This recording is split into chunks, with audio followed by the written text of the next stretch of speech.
Hey, everybody, welcome to Boss Ladies Connect. I am so excited about my special guest for this episode. She is the co-founder of Melinated Moms. Her name is Jaye, and she is here today to really talk to us about what she's doing, how this journey has been for her, and just giving us the in-betweens. We know that a lot of times as women, as entrepreneurs, as ladies pursuing purpose, there's a lot of things in that in between, that gray space that we didn't even know was there, that we find ourselves challenged with. And I just absolutely love talking to women about how they've overcome and moved past that space. And so Jaye is going to share that info with us today. Welcome, Jaye. Hi, welcome. No, welcome. Thank you. Thank you for having me. Thank you for being on. I love what you're doing. We had an opportunity to chat like a few weeks back, Yeah, and you're doing some you're a busy lady, I and you're am. doing some really awesome things. And I wanted to give everyone an opportunity to hear about the things going on at Melinated Moms. Sure.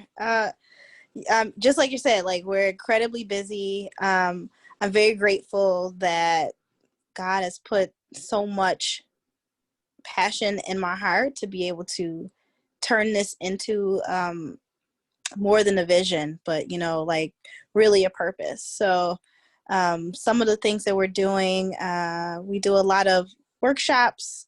We do a lot of work in advocacy. One of our main focuses is to create a voice for moms and women and showing them like the purpose of what an advocate is and how they can not just advocate for themselves, but create a social impact from the things that they go through in their own lives. For me as a mother, I've been a mom now almost 12 years, and I never realized that motherhood in itself is a form of advocacy. You will always be your child's first advocate. You birth this person and you give them the ability to see who they are and to be who they are. But there will always be people in their lives that will try to diminish what that looks like for them. And you as their mom, you are showing them, no, you can be you. You can be who you are. You can speak up, So being an advocate as a mom is a natural space for me. And I just want to teach other moms to also see that and to understand the value in that vision for themselves. Now, I love that. That is so good because I'm thinking back, I have 5 kids.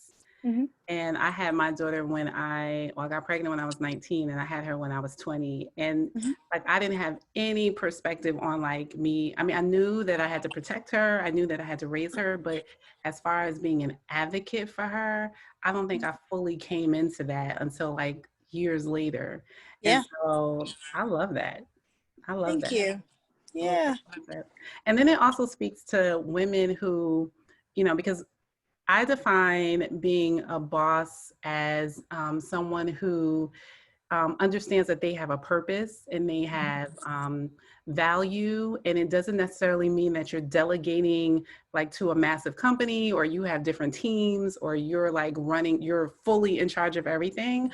But everybody at the level that they're on has some type of influence. And I love Right. that when you talk about being a mom and that being an advocate, that really puts you in a boss lady category.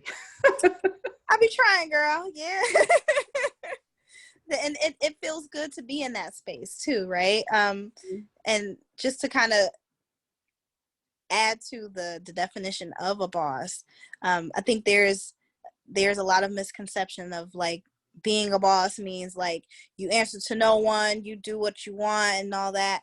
But I don't personally believe that. I believe that being a boss is being a leader and knowing that you have many qualities and things that you can bring to the table to lead other people, but you also have the ability to learn and take in other forms of information that may still serve you. And it doesn't take away from your boss status if you're learning from other people and you're learning how to follow in a space to where you can continue to build, you know? So I think being a boss is having that balance and understanding, actually not balance, understanding that there is a harmony between being a leader and knowing how to follow in order to lead properly, if that makes any sense, Mm-hmm. you know? And So yeah. like you would hear things like, as a good leader knows how to serve and knows Mm-hmm. how to follow first, because how are you leading your people when you don't even know what it is that they're in need of, because you Yeah. haven't allowed yourself to be in a position to be on the receiving end, you Yeah. know what I mean? But we're not going to talk about that. Because I can that's talk a about that all day, girl. girl, That's you my life. you about to bring out. I got a master's in organizational leadership, and that we Nice. could get into that, but I'm gonna try to stay. I'm gonna stay on topic. So tell us about your journey. Like what prompted you to move out in this advocacy space like you are? Yeah. So it's really funny because I think about it and I feel like the story has changed so much because there's been a lot of moments where I had to have realizations like, oh, no, that also adds to how you got here, right? So my story, my journey to motherhood was much different than my journey to creating Melinated Moms, right? So for motherhood, I have two children. My girls are 9 and almost 12, and prior to having them, I had very difficult, super traumatic pregnancies.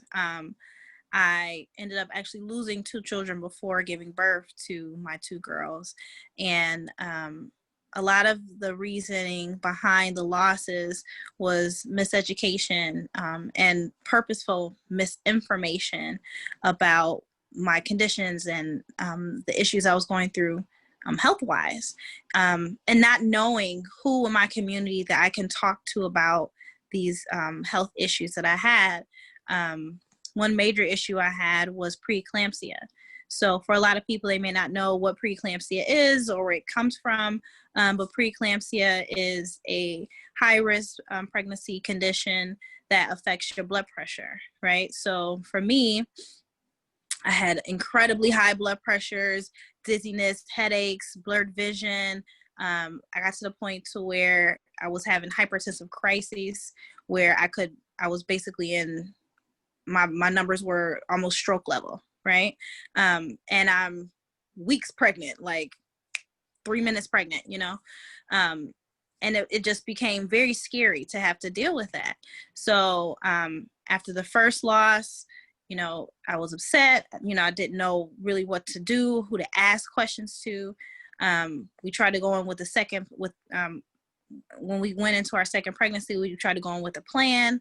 You know, we talked to the doctors. We did preconception counseling, which was very rare from any circle that I've ever been in, to see people that look like us that say, I want to pre-plan my pregnancy, you know? So we went in with all of this knowledge, and then we still lost our baby. I was almost 6 months pregnant when I had my stillborn. And in that moment, I really was like, well, maybe motherhood isn't for me. You know, maybe this isn't the journey that I'm supposed to be on. And I remember having that thought, but quickly wanting to get rid of it, you know, after the first pregnancy, getting rid of the thought.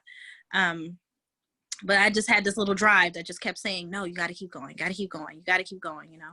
But after losing my second daughter, I was just like, I think I'm being hard-headed. Maybe I'm going against what God is trying to put in my life. Maybe this is me just trying to satisfy a need that really isn't supposed to be. And I don't tell this story that often because it really makes me think a little too deep. But before I got pregnant with my oldest daughter, I was working in this space, this terrible nursing home, and I only worked there for a week because I hated it. And there was a young lady that I worked there with, and she was so beautiful and just such a beautiful light. And for some reason, it just like super gravitated to her, you know? And one day we were going home on the train, and she asked me, she's like, oh, how old are your children? And then like I almost immediately got offended because, you know, it was I never discussed that with anyone there, and I only been there a week. Yeah. And I don't even know where she would have even gotten that question from. So I was like, who told you I have kids? And she's like, you just look like such a mothering person. Like, I know that you have some babies, you know? And I didn't want to give that to her. Like, oh, you know, this is my losses. I was just like, yeah, I don't think that's for me. And she proceeded to tell me the story out of the blue, told me the story about how she actually had a daughter. Her daughter was born with a congenital heart defect, I believe. And she ended up in like a special hospital for sick children. And for 2 years, she would go visit her daughter. She had, you know, all these medical issues, and her daughter ended up passing away. And she said, she's like, you know, I'm not telling you this story because I just think you need to hear it. It's like, but, you know, me going through that time in my life with my daughter, it made me look at motherhood in a different light. You know, the entire time I was pregnant with her, I was in an abusive relationship, and her kid's father was beating her, and she was in nursing school, and she had no idea like what she really should do. And then when she had her baby, all the things that were going on with her, she thought it was her fault. And then for 2 years, you know, she fought with this man just to try to visit her baby, just to try to feel like she was holding on to this part of motherhood, right? And when her daughter died, she was like, you know, I finally felt a sense of release, and not, you know, being excited that my daughter passed away or anything, but feeling like I don't have to hold on to this man to feel like I still have my child, you know, and my daughter had to teach me that. So she's like, you know, I don't know what you've been through, and I'm not asking you to share any of those things that you've gone through, but I don't want you to feel like your past has made you so hard that you can't accept that something else bigger may come from that. So even if you're not a mother right now, I do believe it's in your journey. Mm-hmm. So, you know, don't completely close your heart out to think that that's not something that's for you, because it didn't come out the way that you wanted to when you wanted it to. And it hit me like, yo, this lady don't know me from nothing. How did she just read me like this? You know, I'm like, where did you get that from? So, you know, I thanked her for it. And I ended up not working there because I hated it for, I want to say maybe 2 or 3 days later. I never saw her again. And I just remember like constantly thinking about what she said. And I went home and talked to my husband at the time. And, you know, I was like, you know, maybe we should just try again. He was like, well, I thought you didn't want to do it again. And I was like, well, I mean, let's see, you know. And the one thing that always stuck out from what that woman told me was, you know, God said to just have the faith of a mustard seed. If you can have that level of faith, then anything is absolutely possible. So I was like, I mean, we've been here, we've tried. If it doesn't happen, then that is what it is, right? But at least we can have the faith that we need to try to at least plant that seed.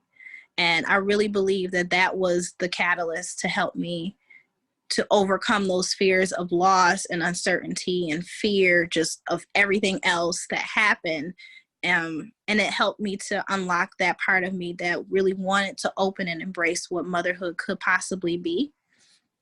And, you know, we got pregnant and it was still a mess. And, you know, one of the first things that the doctors were telling me, you know, I was my first trimester, I was hospitalized, and they were like, you know, maybe this just isn't for you. Let's just terminate this pregnancy. Let's just get rid of it. You know, you can adopt, you know. And I just kept saying, I just have to have the faith of a mustard seed. If I keep having that level of faith, then this baby is going to make it. And I'm going to make it too, because I'm meant to be her mother, you know.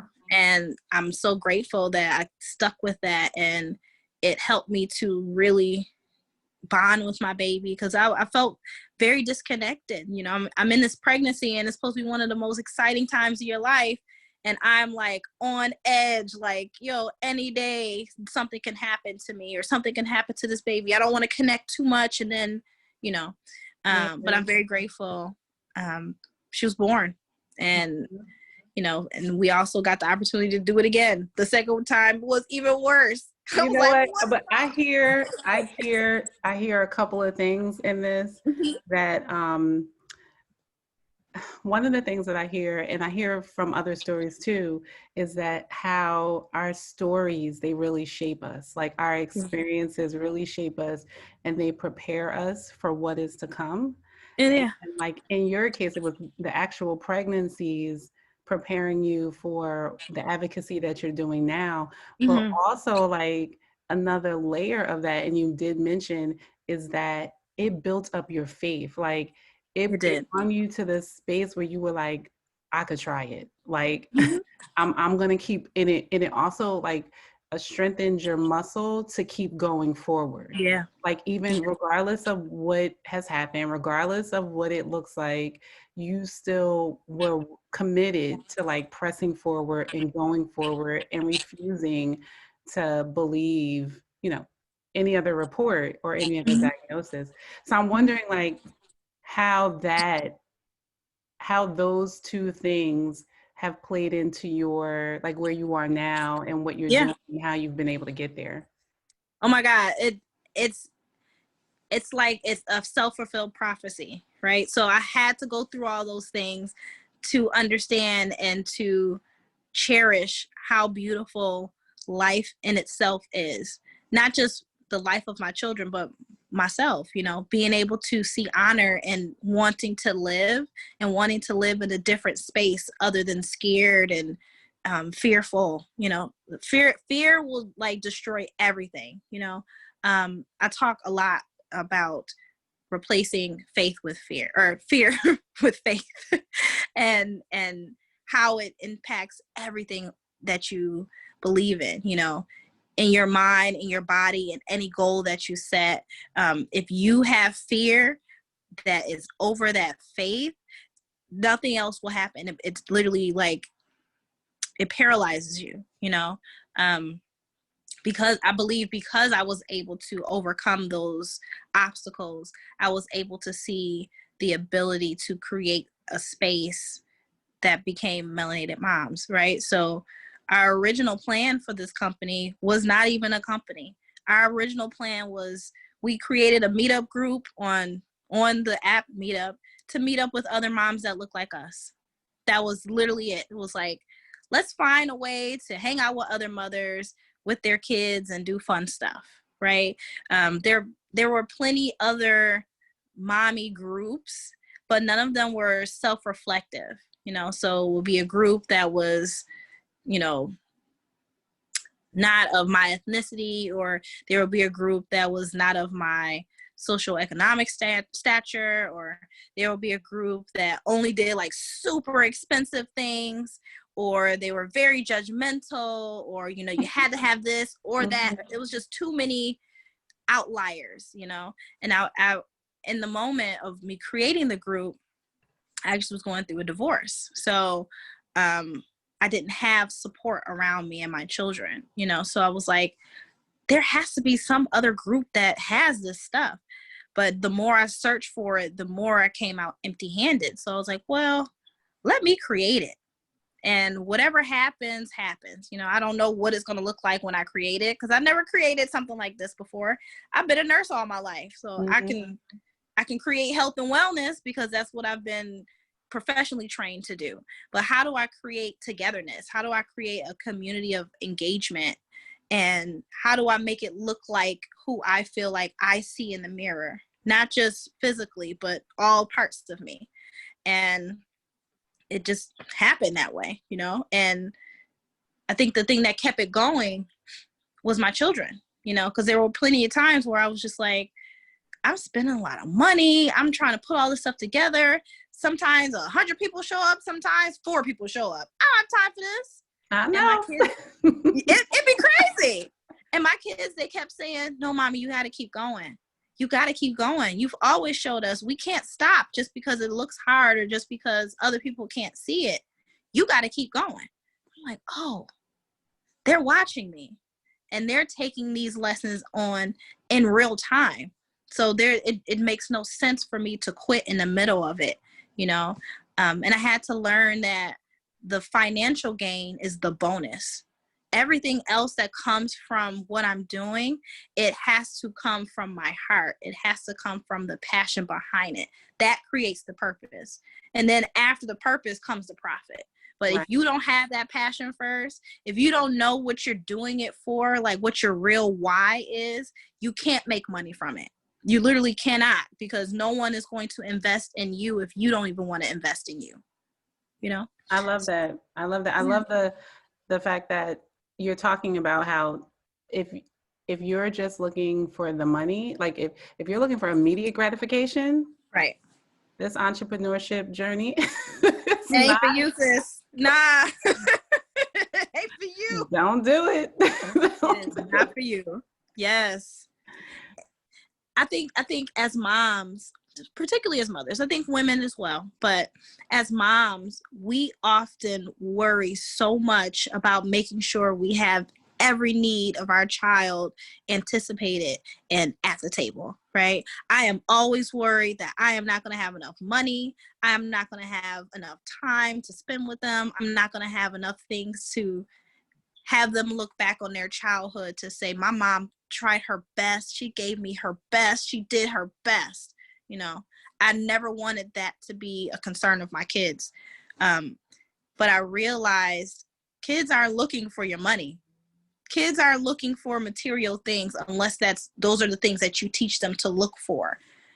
They're looking for you. They're looking for you to show up. They're looking for you to give them the example of what they want to be once they get to your stage of life. You know, they look at you to anticipate being that adult, you know, and not from the angle of, oh, I can't wait to be a grown up and live my life. This. Yeah, that's great. But they're looking at how you conduct yourself out in the world and how you project who you are. And that gives them the confidence to say, I can do the same thing, you know? Like, what's really cool that I'll always see with my youngest daughter is 9. She takes my marketing material to school and she's like, you need to have your mom call my mom because we started this business and it wouldn't be anything without us because we're her melanated kids and she's the melanated mom and she wouldn't be a melanated mom without her melanated kids and we do this. And I'm like, girl, this stuff is expensive. You can't just be passing out these cards. She said, no, mommy, this is how people know who you are because I want them to know who I am because we're over here creating a legacy together. Wow. I said, girl, you 9 years old. What does legacy mean? She knows. and it blows my mind because I'm like, if you understand what legacy is at 9 years old, could you imagine when 10 years from now, this girl's 19? Right. She's gonna change the world and feel like it's a regular day. And I love what happens when we walk out, when we remove fear from our equation, it allows them to do the same thing. Because my son, he's 9, he'll be 10 soon. And he's like, when am I going to be on the podcast? Like, when are we going to do a podcast with me? So I can talk about, like, he has his own little pursuits for his YouTube page. And so he's like, well, when are we going to do this? And I'm like, well, you don't really see the impact you don't really know the impact and effect that you're having on those around you because like you said, you are their advocates, you are their influence. So I wanted to ask you, as this all begins to evolve and you begin to, I guess, recognize that this was becoming an entrepreneur journey, this was becoming something that you could build from and grow from like a business perspective. What was one of the most unexpected things that came along with that you weren't necessarily prepared for or realized would come with this journey? And how did you move past that space? Most unexpected thing was I was willing to be flat broke and still move forward. I had pressed mute. I had to take the mute off. Can we talk about that? Okay, go ahead. I'm gonna talk. I'm gonna mute again. No, prior to pursuing this full time, because, when you go into entrepreneurship, especially coming from an employee mindset and background, you look for, I want to replace the income that I made as an employee when I become an entrepreneur, right? Because you don't want to feel like you're losing out on anything. But what I realized is, first and foremost, every job we have, anything that exists that someone gets paid from, started out as an entrepreneurial journey. So there were days that it made zero. Absolutely goose egg, no money. And that person decided, I'm going to keep pushing forward until the zero turns into commas. I got to keep pushing forward. So that was one thing that I had to get in my head. But, again, coming from my background as a nurse, I worked in this amazing space for over 10 years as a nurse manager. And I opened clinics, I traveled, I had all these great accolades behind me professionally. But the thing that was most important to me was spending time with my kids and actually watching them grow and develop. But I'm leaving my house at 7:00 in the morning and I'm not coming home until 10:00 at night. We're living well. My kids are eating good. I have great sitters that will watch my kids 24/7. They'll take them places. We went on trips and stuff they didn't care about that. They were just like, well, when are we ever going to see you? When are we going to have time with you? When are we going to have our mom? So I had to look at, I'm like, well, we do stuff with Melinated Moms. We're going to hang out at the trampoline park in 2 weeks with 10 moms. They're like, okay, but when are we going to get you? Like, that's fine, but when are we going to get you?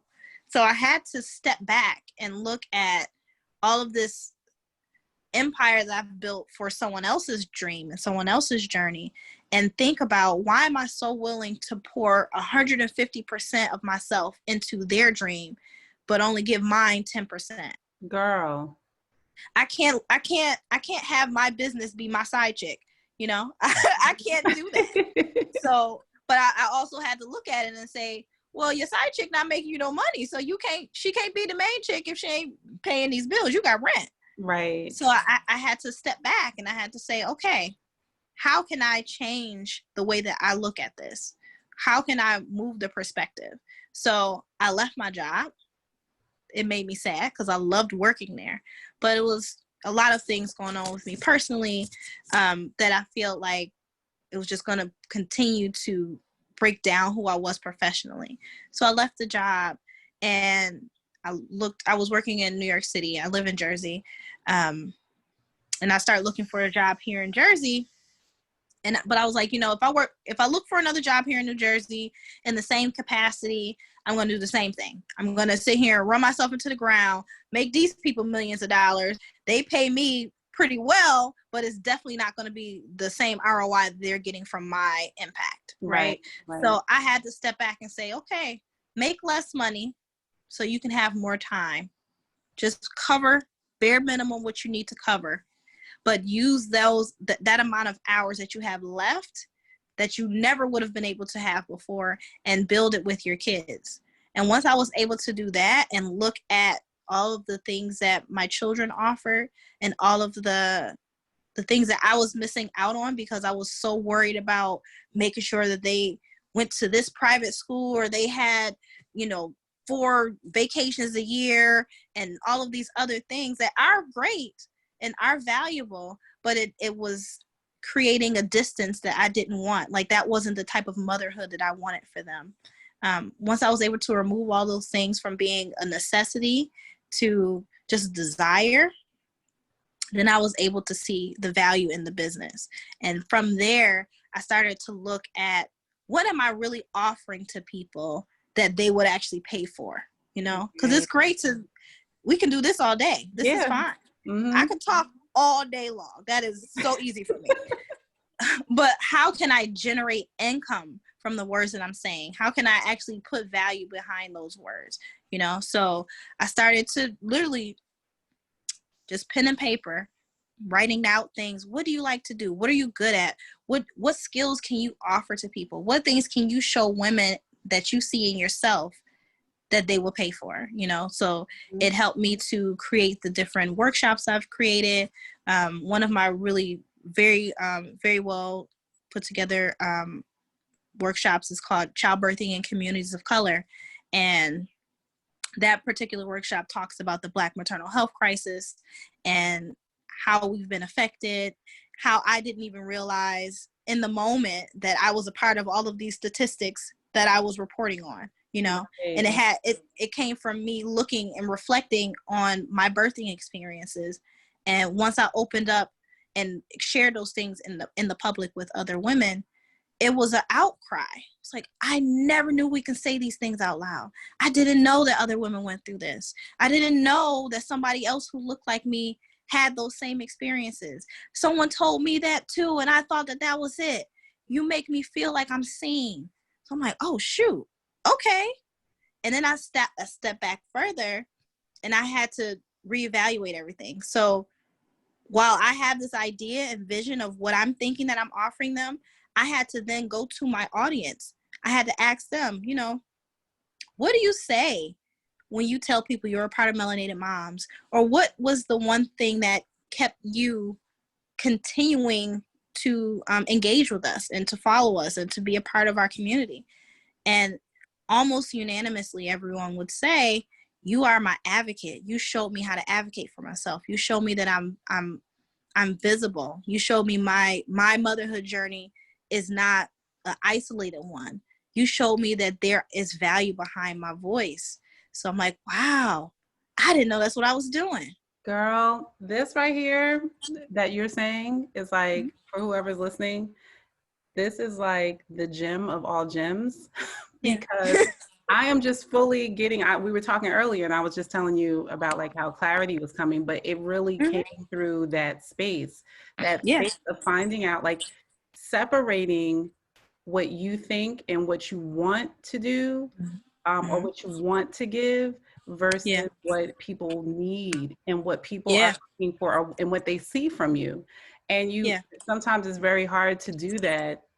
It is hard to do that just with your own thinking and looking through your own eyes. You really, like we were talking about earlier, you really have to be served. You really have to put yourself in the place of the person that's being served. And I don't know if this is going to be your answer, but I want to ask you, like, how has this journey stretched you or caused you to evolve more as an individual? Like, I hear some things, but I'm gonna let you answer it. How has it helped me stretch more?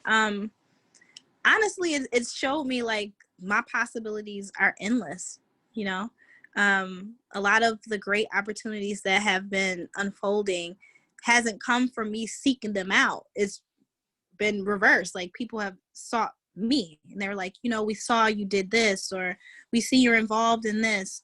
How can we continue to do that work with you? You know? So I think it's just shown me that evolution is like inevitable if you're ready for it and if you want it, you know. I know we've talked a lot about, you know, what limitations look like, especially in motherhood. And a lot of women hear, when you become a mother, your life is over. It's all about your kid. It's all about everything else, you know. But this journey has shown me that that is absolutely not true. Motherhood has opened up so many different doors that I never would have even attempted to walk through as a single woman, because I had no purpose. I didn't think that there was anything else to live for outside of, you know, just whatever I feel like doing that day. But motherhood has given me a new perspective on what growth is. You know, we're adults, you know, so however we decide to live our life, we totally can. But when you have children that are watching you, you're developing who they are. And in turn, they're teaching you a whole nother way to look at life as well, because they're doing it for the first time. You know, like it's plenty of times your kids will try to, oh, mommy, you don't know what this is because you've never done it before. Like, girl, I did that 10 times years ago, you know. But they allow you to think outside of the box that you've lived in, you know, because because life has taught you like you only can live in these parameters. Children help you to open up and expand your mind. So my evolution came from seeing as my children are getting older, I'm getting older and I'm getting better just like they are. They're teaching me as well as I'm teaching them. You know, it's I guess like a circle of life or something like Yeah, that. yeah, Yeah. So definitely. I think that's definitely it reminds me of I can't remember the exact scripture, but it reminds me of in the Bible when it talks about coming to the Lord like you are a child, like mm, having the faith of a child. hmm And one of the things that I think I was also kind of hearing, like as a part of your evolution or evolving and stretching, is that self-actualization or that self-examination, like really taking time to spend time with you. oh yeah. Because I think I was listening to I think it's Rich Wilkerson, his name is, and he Okay. was talking about solitude and Mm, how a lot of us run from solitude and how solitude is different than isolation, mm-hmm, because solitude is us making a choice and a decision to be alone, to spend time with me, right? Like mm-hmm, to look me in the mirror, to find out what's going on with me, what my experience are, what my story is. yeah. And it seems like, I know for me, one of my greatest stretches is in those moments because it reveals to me also what I can offer, Right. and what I can bring Mm-hmm. and how all these things can come together. And then Yeah. mirroring that um, with serving other Right. people. So now how can this person that God has created with all these experiences, how can I then show up to service and impact somebody else? Yeah. And then the bonus, like you said, translates to be able to monetize it, you know? Absolutely. I think sometimes it's difficult when you have a service-based business to see that, right? So Definitely. product makes sense. If I'm selling you gum, I can only charge you so much for this gum, right? But I still got to push. I said, but you have something tangible that you're getting from me. When you're selling service, you have to set the value and you have to show other people that that value is behind what it is that you're able to offer them, you know, and people will be skeptical of it, you know. I saw with my coaching, you know, I call it the self-sufficiency program, and it's a 30-day program, and I also have a 90-day program. And when I was doing my pitch, you know, just your open workshop, whatever, and I'm giving it to the women, I'm explaining that my journey and how I got to this point and understanding what self-sufficiency looks like, and they're like, yeah, this is great. But when you get to the cost, they're And then like, the pins drop. You like, yeah, where'd they're everybody like, go? oh, I gotta pay you for that. Yes, this ain't free information, you know. And you want them to understand, it's like, I'm not trying to hit you over the head and ask you for $1,000,000, but I want you to know that all of these skills that I can teach you, number one, you do already have them, but I want you to have that self-actualization so that you can constantly pull from that space, because there are going to be things in your life that's going to constantly throw at you and say, you can't, you won't, you're not, this ain't for you, go back to work, go back in your corner, go back to what's comfortable. You know, my program is going to teach you how to remove those barriers, how to understand that life can still hit you and you can still move forward. You know, like for me, just for example, I just was really sick and I had to take a break and fall back. And one of my first usual go-tos is, I've been working myself way too hard with this business. Let me just go back to being a nurse. I can bust down a couple shifts and not worry. And, you know, it's not going to take too much time out of me. But this was one of the first times where I said, no, I don't have myself to give to other people. I have to invest the same amount of rest that I would if I was an employee into being an entrepreneur, you know, and that's how I'm going to continue to build this business, you know. So the great thing about it was, you know, I reached out to the women who did sign up for the program, and I told them, I said, you know, just being transparent, I've ran into some illness. I do have to postpone the program for a couple of weeks because I want to make sure I'm giving you the best value. And they were still like, whenever you're ready, sis, we don't want no refund. We want to be a part of this program. And that's what you need. You need people who can hear that and see that and not feel like, oh, I just paid her and now she decided she want to get sick today and this is now she's gonna ran away with my money. No, you know, and those are the things that you want people to hear and you want them to feel, you know, and that to me is what entrepreneurship is really about, is knowing that you set that value and people see it even before you give them any of the material. They see that, yo, this is a valuable program. This is a valuable lesson that she's about to teach me. And I don't want to miss out on it for looking at it by nickel and diming it, you know?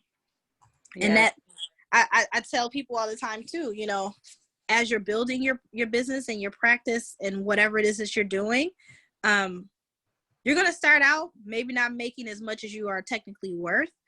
But baby, when you start seeing what that value is, it's going to be people that were watching you from the beginning like, dang, I should have got to her when she was only charging you $100. Girl. Now she's charging me this. I don't even know what I'm going to do. Like, yeah, you better get on it now. Because once I keep learning these lessons, I'm going to revamp that and we're going to remix it. You're going to have another price to pay plus tax. Yes. You know. No, I love it. I love it. So that kind of rolls right into the last two things I want to ask you is what is like one of the most valuable lessons that you've learned during this process, and what advice would you give to someone who is just getting started? Yeah. The most valuable lesson I've learned is patience. Mm-hmm. It is the hardest thing. I feel like I'm constantly learning still, but patience is the key to everything. When I first started actually pursuing this as a business, I had no idea what it was that I was pursuing. So I was just throwing spaghetti at the wall and hoping something stuck, right? So like my very first year of business, we did over 40 events. I was nuts. Girl. I don't know where in the world I you found tired too. I'm sure you was tired. I was going. What was it?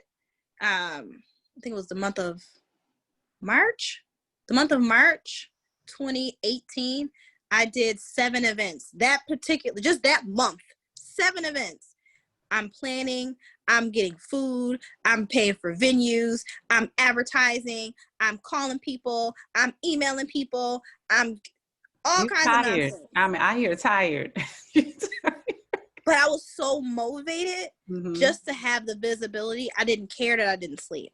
It was so like new and awesome. And I was just like, I just want y'all to see what it is and just flow with me. And they were like, okay.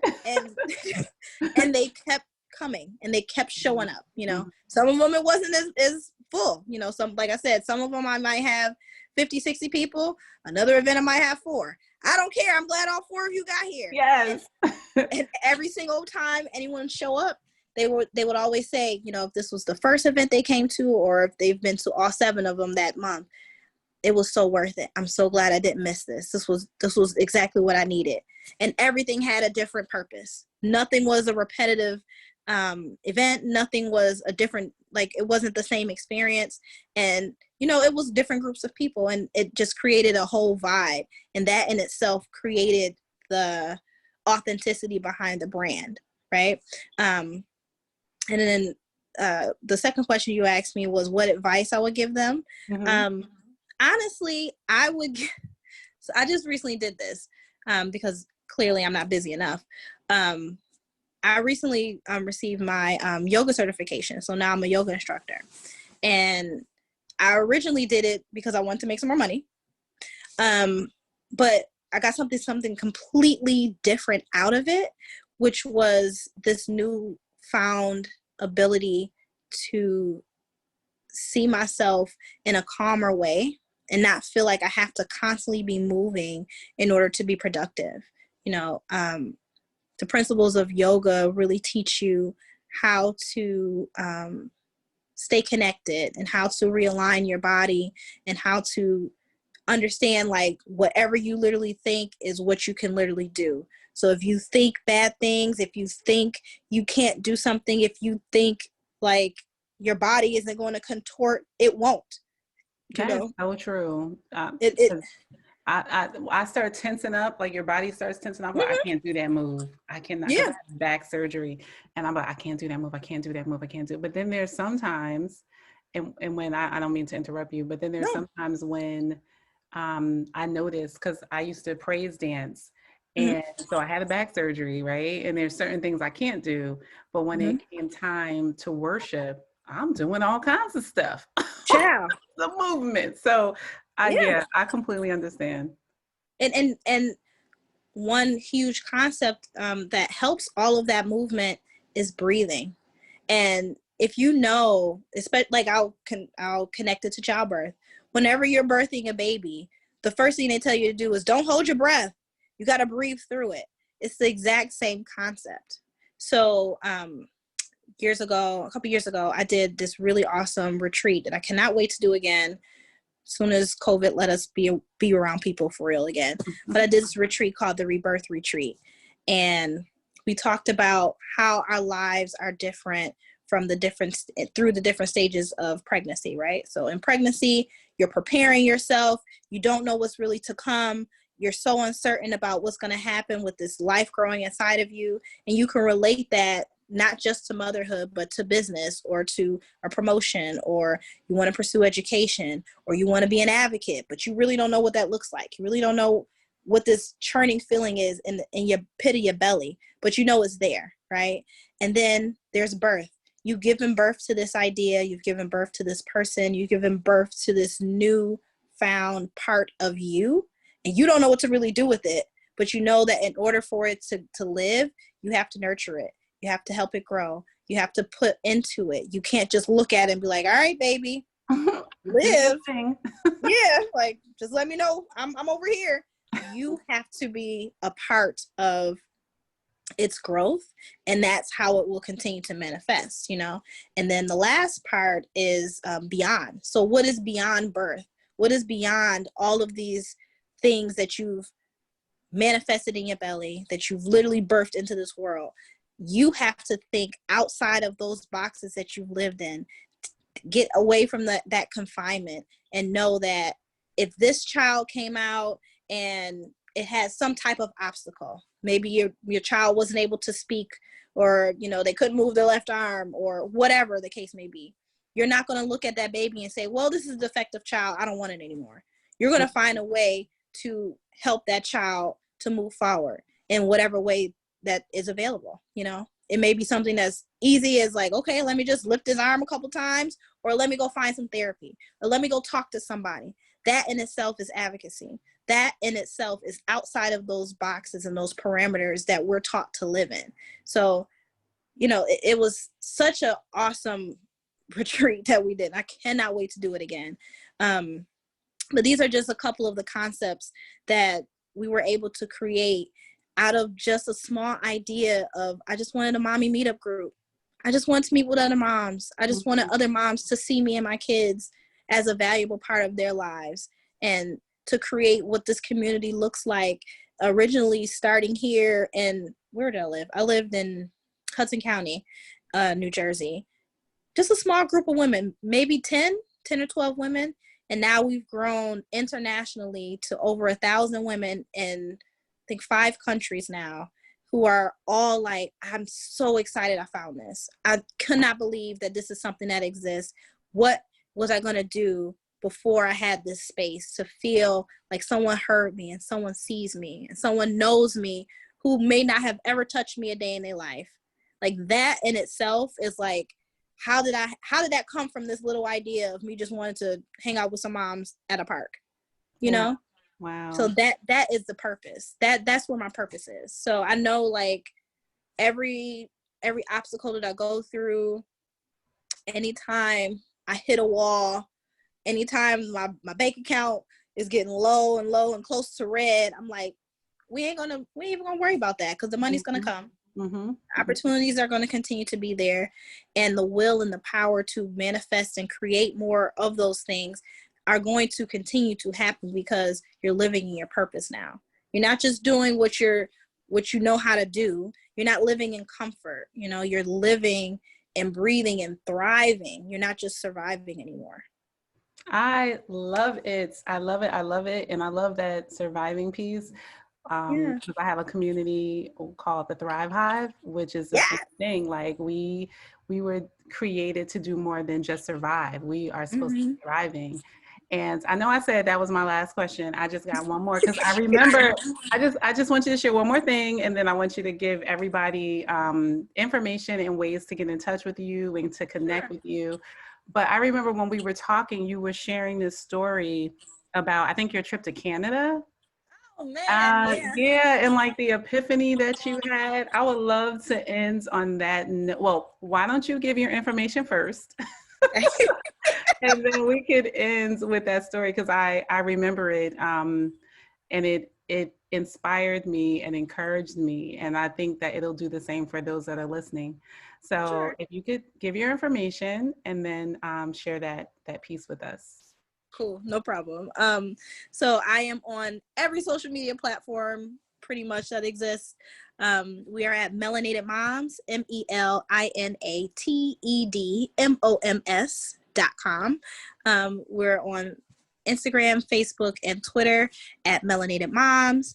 You can also reach out to us via email or DM. Our email is MMHQ, so Melinated Moms Headquarters, at melinatedmoms.com. And just shoot me a line. I love to collaborate with anyone. I'm very passionate about anything that has to do with community engagement, advocacy, education. I really, really want to work more with any organizations that support moms and women. If there are any other ways that I can bring my programs or services to your community, please reach out. I'm super open to it. My team is so phenomenal, and they're letting me rest from, having an illness. They're like, we got this. You sit down because you need to have the vision so that we can keep going. We're going to keep everything else moving and shaking. So, I'm very grateful for that. So you can definitely find me on my website, social media, all those things. But for the story, so I love that story too. So this was actually one of my very first retreats. I have a sister organization in Canada, and they're actually called the Revolving Door, or Evolving Doors, actually. And we were hosting a 2-day retreat for women. I think the majority of them were moms, actually, but I'll just say moms and women who wanted to go into business. And, they just wanted to figure out what that looks like from their lenses of wherever they were in their life. So I was driving up to Canada, and anyone who knows me, I am a road warrior. I drive every day nowhere. So I'm driving, and from New Jersey to the point of where the cabin was about a 12 or 14 hour drive, or 10 hours, super long. Either way, I get to about an hour away from the destination, and I wear glasses, even though I don't have my glasses on. I wear glasses, and I'm driving. It's after midnight, almost 1 a.m. And all of a sudden, the arm on my glasses literally falls off. So my glasses fall off my face. It is pitch black dark. I am driving in like the woods of, I felt like it was the North Pole of Canada, and I am petrified. I'm still driving though. I'm like, all right, well, we just got to get up on the steering wheel. As I'm driving, now it starts torrential downpour. So it's raining crazy. I'm like, what is this? I don't even understand what's happening right now. The rain starts turning into hail. I am petrified. I am driving by myself. I'm like, Lord, what is this? Where am I going? Why are you driving me through a literal storm? Like, this is crazy. And I get to a point, I'm still driving. I'm driving super slow now. And I get to a point to where the road ends and it's just dirt. And my GPS says turn left. And I look to my left, and honey, there is nothing there. It is darkness, just a black abyss. And trees on the left and trees on the right. And I look at my GPS and I said, honey, there is no left. Oh no, it's a left. Turn left, turn left. So I turn left and I'm like holding my breath and I'm scared and I'm shaking as I'm driving, and this road is winding and it's up and down, and I see all of these like turnoffs, but like no signs, no people, no nothing. It's just dirt, darkness. I see nothing. Still storming and all this. And I get to a point to where my GPS says you've arrived at your destination, and there's nothing there. It's still trees. I was like, no, GPS, I didn't get here. This ain't nothing. Like, where am I? So I'm like crying, and I call my friend at the cabin, and she's like, hey, honey, are you okay? I'm like, no, I don't know where I'm at. I'm scared. I don't know the things that I'm hearing. It's just a blue light. It's nothing. She was like, oh no, you just have to keep going. So you're gonna see these little green markers that have numbers on them. And you're gonna go to, I think it's 1151. I think that was the number. You're gonna go to 1151. So just keep driving. I know your GPS might say that you're here, but just keep driving and look for this number. So I was like, okay, stay on the phone. She's like, all right. So I drive, and I had to drive for another maybe another 2 or 3 miles. And I finally get to this number, and I turn in real slow because I can't see nothing. And I get there, and it's this big, gorgeous, huge, beautiful cabin. And I was like, oh my God, this is gorgeous. And she comes outside. She's like, oh my God, I'm so happy you made it, girl. I was so scared. Because, so many turnoffs. If you would have turned the wrong way, you would have drove into the lake. It's like, the lake? Like, what are you talking about? She's like, yeah, girl, we're on a lake. I was like, a lake? She's like, yeah, girl, it's a lake. Okay. So I get my stuff. I go in the house. I'm still petrified. I don't even know what's going on. I take a shower, go to bed. Now, I'm an early riser. So the next morning I get up, it's maybe 6 in the morning or so. And when I got up, I actually got to see where I was. So I walked out, and I'm in this cabin, this beautiful wooded cabin with this beautiful wraparound porch. And I walk up to this big bay window, and I get to see the sunrise. It's gorgeous. So beautiful. And I see we are literally on a lake. Like, this is a big body of water. And the way that it was set up, it was literally, this house was sitting on a cliff with maybe an 80-foot drop into this big, huge lake. And the lake itself is called Clear Lake. And I was like, oh, I really could have died if I would have turned. If I would have turned here, you wasn't playing. So we do the retreat. It was phenomenal. These women, everyone came and was so authentic. We ate, we laughed, we did yoga, we made s'mores, we went down to the lake. We did all kinds of amazing things. It was phenomenal, the best experience ever. From that, I was like, I gotta keep doing this. There's no way in the world I can go another day without having a retreat at least once a year. I definitely have to do this again. So, the retreat's over. I get ready to go. I'm like, all right, girls, I'm going to leave during the daytime now because it's scary at night. Yes.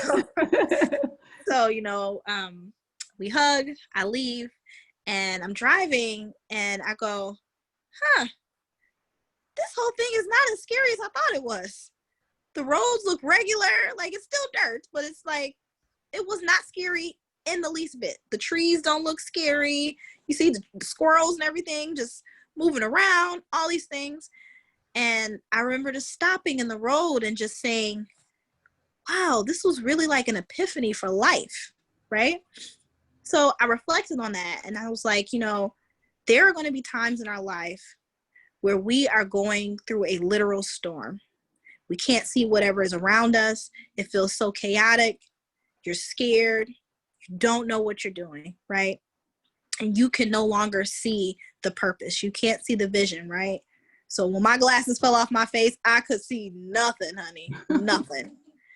But you have to realize that even if it's difficult, even if it feels scary and all these things around you are swirling, you're on a path that's meant for you.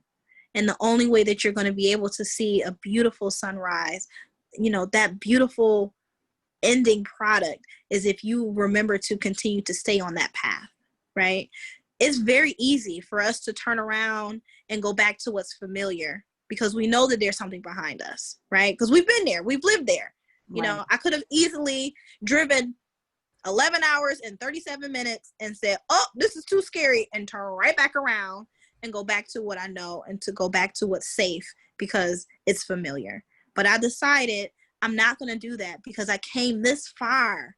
There's no way I came this far to let another 20 minutes, another 30-minute drive deter me from being able to see something that's so beautiful and so magnificent that I wouldn't even be able to appreciate how much this journey really meant, So it felt metaphorical in the moment, but it was an actual literal experience that I had. And I really feel like it was so many things that put that space in front of me, and I have to thank God for that, because anyone that I know, anyone that I've talked to, even my friends, when I got there and I told her, I was like, if you would have told me it was this scary, I wouldn't have came. And that would have been me allowing fear to drive my decision on doing something different and seeing something different and having a new result, So, and I always, I told you also, I felt like it was really ironic that the entire time I was there, I got my phone, I'm trying to snap pictures. My phone wasn't working. My reception was terrible. I have no pictures from that experience. So it was so hard for me to even be able to put it into words of how beautiful it was to see that water, to see that sunrise, to see this cabin, to see this beautiful sacred space that my friends have created, and know that I was a part of that. That was a historical moment for myself. And I was able to experience something that I never would have been able to see. I come from not the greatest environment. I have any type of statistic that is you're supposed to have, I grew up in. I've seen it all. I've been a part of it all. But if I let all of those circumstances determine who I am and determine what I was supposed to do and where I was supposed to be, we wouldn't have met. I wouldn't have been able to talk to you. I wouldn't have been able to have any of these experiences because I would have been very comfortable living in those little spaces and just saying, well, this is safe. This is comfortable. This is where I'm supposed to be because this is where everybody said I'm supposed to be. I was able to look at life from a whole new perspective and know that that challenge isn't a challenge to be fearful, but it's a challenge to be faithful. So. Wow. Thank you so much, Jaye. This has been phenomenal. I have enjoyed it. I've enjoyed this conversation. And I just thank you for coming on and sharing your journey and your story with us. No, thank you. I appreciate you having me. I love your podcast. I told you I listen to every Tuesday. I'm like, yes, it's coming. So I listen to you all the time. And I'm so grateful for you even giving me the opportunity to share with you and your audience. And, I hope this isn't the last time. Hopefully one day I'll be able to do the same thing and we can continue these conversations, girl, because I love it.